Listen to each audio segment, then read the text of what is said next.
Ang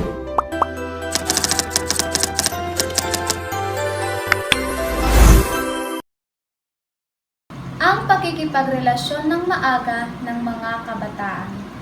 Narito ako upang ibahagi ang isang usaping malapit sa aking puso. Ang pakikipagrelasyon ng maaga sa panahon ngayon.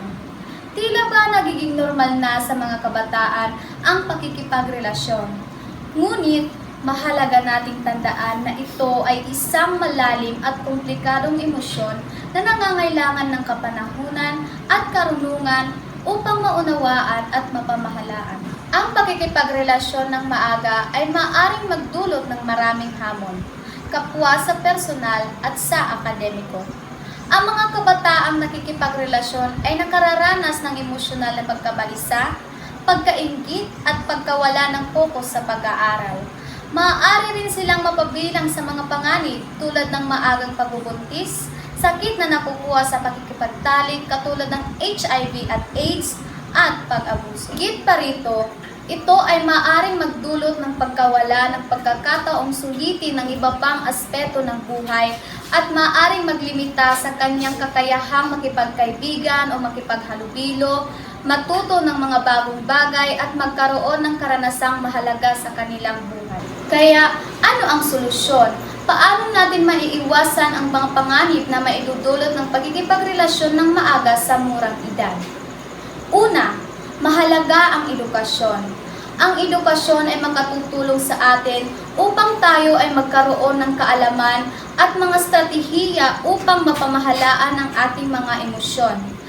Kailangan din nating bigyang diin ang kahalagahan ng pag-aaral at pagtugis ng ating mga pangarap sa buhay.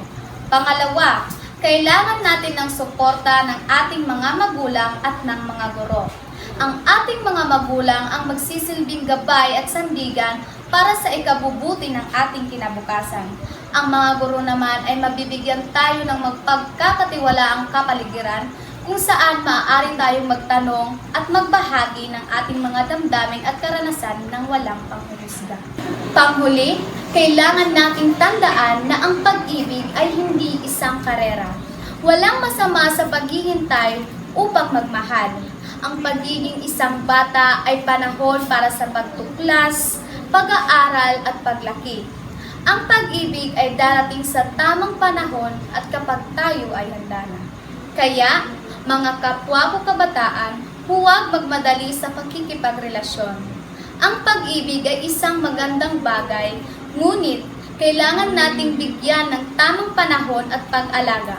Mag-focus muna sa iyong pag-aaral, sa iyong pangarap, sa iyong pamilya at sa iyong paglaki. Maraming salamat.